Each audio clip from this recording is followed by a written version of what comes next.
کسی کو کوئی بات سمجھ آ جاتی ہے، کسی کو کوئی بات سمجھ آ جاتی ہے، چھوٹی سی بات لوگوں کو ٹریگر کر جاتی ہے۔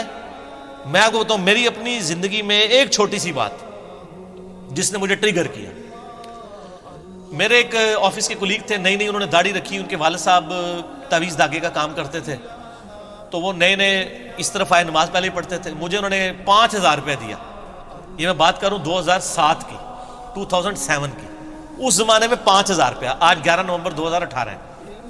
مجھے کہتے ہیں جی میں اب دین کی طرف آیا ہوں تو داڑھی رکھ لیے، لوگ مجھ سے مسائل پوچھیں گے، تو آپ نا مجھے کتابیں دین کے اوپر لا کے دیں کوئی، میں پڑھ لوں تاکہ مجھے مسئلے پہلے ہی پتہ ہوں۔ تو سارے ہم بھی بابی تھے اس وقت، ٹھیک ہے نا، تو میں نے جناب ان کے لیے بار شریعت خریدی، اچھا جی اس طریقے سے ملفوظات اعلیٰ حضرت، احکام شریعت، قرآن حدیث نے ان کو خرید کے دیا، کیونکہ یہ تو ظاہر ڈائریکٹ پڑھنے سے انسان گمراہ ہو جاتا ہے نا، سمجھا کرو نا، یہی کہہ رہے ہوتے ہیں نا، ہم بھی یہی کہتے تھے۔ اچھا تو اس کو کتابیں، میں ابھی بھی، وہ بھی میرے ساتھ ہی ریورٹ ہوا ہے نا، ابھی ہم ایک دوسرے کا بڑا مذاق اڑاتے ہیں، تو میں اس کو کہتا ہوں تم میرے لیے ہدایت کا سبب بنے ہو۔ ہوا یہ کہ اس کے ملفوظات اعلیٰ حضرت میں وہ عبارت آتی ہے نا کہ نبیوں کی بیویاں قبروں میں پیش کی جاتی ہیں، ان کے ساتھ شباشی کرتے ہیں، نعوذ باللہ۔ یہ عبارت نا اس نے کہیں پڑھی، تو بیچارہ دنیا دار بندہ تھا، اس نے انڈر لائن کر لی۔ اگلے دن آفس میں آ کے مجھے کہتا ہے یار یہ منو کیڑی کتاب تو لے کے دیتی ہے اللہ کے بندے، دیکھ دیکھ کیا لکھے ہے؟ میں نے کہا کیا لکھا ہے؟ کہتا نہیں پہلے مجھے بتاؤ، اگر کوئی کہے کہ نبیوں کی بیویوں کو قبروں میں پیش کیا جاتا ہے ان کے ساتھ شباش، میں نے کہا استغفر اللہ، اتنی گستاخانہ بات لکھی ہوئی ہے؟ تو اس نے نا کہا یہ آپ کے اعلیٰ حضرت نے لکھی ہوئی ہے ملفوظات میں۔ مسئلہ 71B ہے میرا، انڈیا اور پاکستان کے بزرگوں کی 19 گستاخانہ عبارات کا تحقیقی جائزہ، جو سر سینکڑوں نہیں ہزاروں لوگوں کی اصلاح کا سبب ایک لیکچر بنا، الحمدللہ۔ مجھے وہ کہتا ہے یہ دیکھو لکھا ہے۔ اب جب اس نے کہا نا اعلیٰ حضرت نے لکھا ہے، اب میرے لیے اعلیٰ حضرت سے اختلاف اسی طریقے سے جیسے کیسے کوئی صحابی سے کوئی اختلاف کر دے، اور میں پہلے کہہ بھی چکا ہوا تھا، تو میں نے درمیان کا میں نے کہا یار یہ مس پرنٹنگ ہوگی۔ وہ کہتا ہے یار مس پرنٹنگ کو چھوڑو، اگر یہ انہوں نے لکھا ہے تو یہ غلط ہے، کہ میں نے کہا غلط ہے، انہوں نے بھی لکھا ہے۔ بس سر یہ ایک قبولیت کا لمحہ تھا، اللہ نے میری بات سن لی کہ میں غلط کو غلط کہنے کی جرت رکھتا ہوں۔ جب پہلی دفعہ میرے سامنے آیا، میں کتنے دن پریشان رہا کہ یار اتنے بڑے بڑے بزرگ بھی غلطیاں کرتے ہیں، تو میں نے پھر تحقیق شروع کی۔ اسی دوران میں نے قرآن حکیم کا ترجمہ جو ہے نا پری ڈیٹرمنٹ ریزلٹس کے بغیر پڑھنا شروع کیا، آہستہ آہستہ آہستہ آہستہ چیزیں سمجھ آنا شروع کی، اور آج آپ دیکھ رہے ہیں کہ پوری دنیا میں انجینئر ہو رہی ہے۔ اس لیے نہیں کہ میری کو تعریف کر رہے ہیں، اس لیے وہ کہتے ہیں یار ایک ایڈی شے آ گئی ہے، وہ جو انجینئر کا فطرہ اٹھا ہے نا وہ اہل حدیث تو ہم سے زیادہ پریشان ہے۔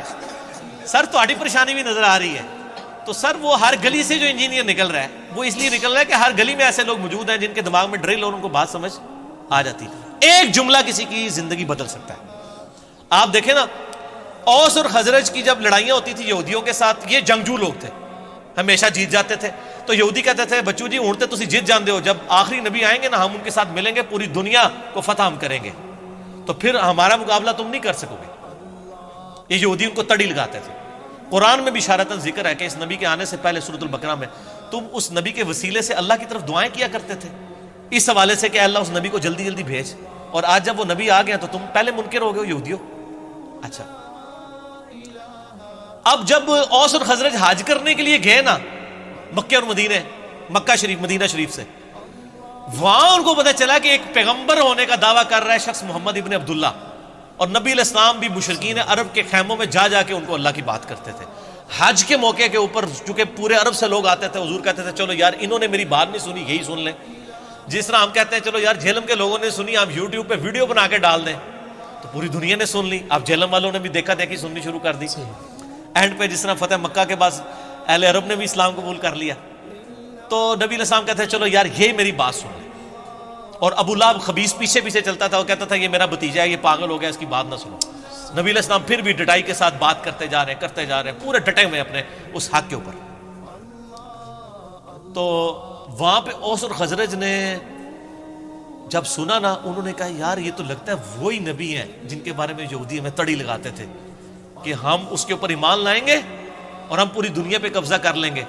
تو انہوں نے کہا پہلے اس سے کہ یہودی ان پر ایمان لائیں، ہم کیوں نہ مسلمان ہو جائیں۔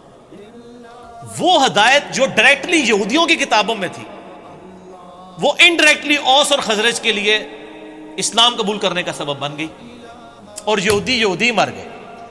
ہائے ہائے ہائے، قرآن کی تفسیر لکھنے والے ایک نعبد و ایک نستعین بابوں کو پکارتے مر گئے، ان کا ترجمہ پڑھ کے لوگوں نے اللہ کو پکارنا شروع کر دیا۔ یہ قسمت کی بات ہے سر۔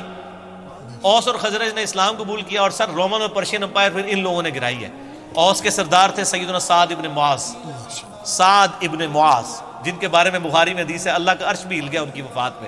غزوہ خندق پہ ان کو تیر لگا تھا نا، عمر سیریز میں سر انہیں وہ منظر فلمایا ہے، تو وہ رگ جاری ہو گئی تھی ان کی، تو اسی پہ ان کی شہادت ہوگی۔ اور سعد ابن عبادہ وہ خزرج کے سردار تھے جو 155 اصحاب صفہ کا کھانا ان کے گھر سے روزانہ جاتا تھا، ٹھیک ہے۔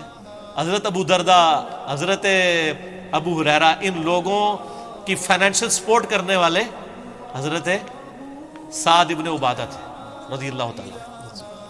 تو سر ان لوگوں نے بات کسی اور کو سمجھائی گئی، تبدیلی کہیں اور آ گئی، بک کہاں اور تھی، تبدیلی کہیں اور آ گئی۔